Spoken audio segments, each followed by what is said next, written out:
আসসালামু আলাইকুম। আশা করি সবাই ভালো আছেন। তো আলহামদুলিল্লাহ আমিও ভালো আছি। তো আপনাদেরকে কিন্তু এর আগে একটা চার্জারের ভিডিও দিছিলাম।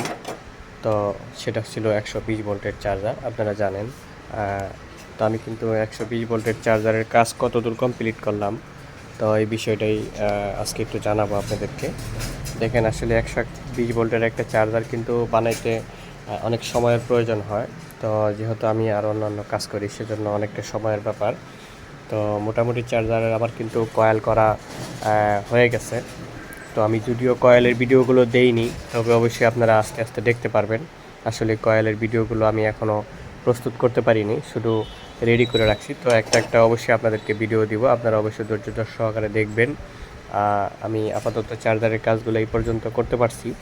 তো দেখতেই পারতেছেন, এখানে কিন্তু এই যে অনেকগুলো প্রোগ্রাম আমি রাখছি। তো এখানে কিন্তু আমি চার্জারটা একটু ব্যতিক্রম করে বানাইছি, হয়তো বা সবাই সচরাচর এরকম বানাই কিনা আমার জানা নাই। তো আমি যেভাবে বানাইছি সেটা একটু তুলে ধরতেছি। তো দেখেন, এখানে কিন্তু প্রথমত যদি বলি যে এখানে কিন্তু 12 থেকে 120 ভোল্ট পর্যন্ত। তারপরে এখানে হচ্ছে গিয়া এম্পিয়ার, এটা স্বাভাবিক তো থাকবেই এম্পিয়ার। তো এটা তো গেল এটা বিষয়। আর এইখানে কেচিংয়ের মধ্যে কিন্তু কোথাও এসি থেকে যে ভোল্টেজটা বাড়ানো যায় সেই সিস্টেমটা কিন্তু নাই এসিতে। তো যেহেতু সেই সিস্টেমটা নাই, আমি তারপর ওই সিস্টেমটা এখানে রাখছি এই যে ভোল্টেজটা বাড়ানোর জন্য। তো আমি চাইলে অনেক সময় দেখা গেছে যে এমন একটা জায়গায় এই চার্জারটা চলে গেল যে বাজারে হয়তো বা ভোল্টেজটা কম। তো সেক্ষেত্রে যদি এম্পিয়ারের থেকে যদি ভোল্টেজটা সে না দিতে পারে, তাহলে কিন্তু সে এসি রেগুলেটর থেকেও কিন্তু ভোল্টেজটা সে বাড়াইতে পারবে। আমি এই জন্য সেখানে প্রোগ্রাম করে প্রয়োজনে সামনে যদি জায়গা সম্ভব না হয়, দেখা গেছে সামনে আমার যে রেগুলেটরটা আছে সেটা যদি তো এটা হচ্ছে আমার এই রেগুলেটর। তো এটা হচ্ছে এসি রেগুলেটরে ব্যবহার করব। এটা আমার পুরাতন একটা ছিল। তো আমি চিন্তা করছি এটা একটা জ্বালাই মেশিনের রেগুলেটর ছিল। তো এটা রেগুলেটরটা কিন্তু খুব হেভি রেগুলেটর। তো এটা কিন্তু জ্বালাই মেশিনের যেহেতু ছিল, তা আমি চেষ্টা করব পিছনের কোনো অংশে এটা বসায় দেওয়ার জন্য। এটা বসায় দিতে পারলে কিন্তু এইটা কি হবে, কোনো কোনো জায়গায় যেখানে যদি ভোল্টেজ কমও থাকে, সে কিন্তু এই রেগুলেটরের মাধ্যমে কিন্তু ভোল্টেজটা বাড়ায় নিতে পারবে। এটা আমি তাকে দিব আলাদাভাবে।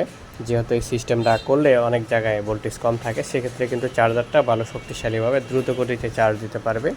তো এই জন্য আমি দেখা গেছে এই পাশে কিন্তু একটা এই যে ভোল্টেজ মিটার লাগাইছি। আস্তে আস্তে কাজগুলো গুছাচ্ছি সাজায়। তারপরে এই যে এখানে এখানে যেহেতু এই ভোল্টেজের জন্য এখানে পয়েন্ট তৈরি করতে হবে, পয়েন্টগুলো আমি রেডি করছি আস্তে আস্তে। এগুলো অবশ্য ছিদ্র করতে হবে, ছিদ্র করে ইনশাল্লাহ পরবর্তী কিছুটা জানাবো। আর যেগুলো কয়েল তৈরি করছে সেগুলোর ভিডিও কিন্তু আপনাদেরকে এখনও দেই নাই। কয়েলগুলো কীভাবে তৈরি করছি আমি সম্পূর্ণ ভিডিওগুলো আপনাদেরকে আস্তে আস্তে দিব। তো অবশ্যই আপনারা ধৈর্য সহকারে দেখবেন। দেখলে হয়তো বা যারা এই ধরনের চার্জারগুলো বানাইতে চান তারা বানাইতে পারবেন। আসলেই আমি যতদূর দেখেছি এই ভিডিওগুলো সহজেই আমাদের মানে কমপ্লিট ভিডিওগুলো সহজেই কেউ দিতে চায় না। এখন কেন দিতে চায় না আমি জানি না, তবে আমি কিন্তু আপনাদেরকে সম্পূর্ণ ভিডিওই রেডি করে রাখছি।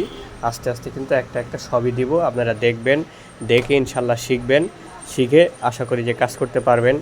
আর যেহেতু এটা অনেক বড় একটা চার্জার, এই ধরনের চার্জার সচরাচর আমরা সবাই হয়তো তৈরি করি না বা অর্ডার হয় না।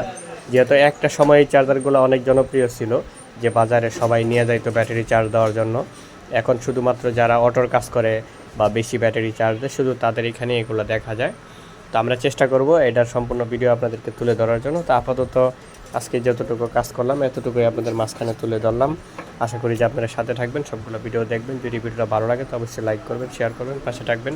তো ঠিক আছে, সবাই ভালো থাকেন। আসসালামু আলাইকুম।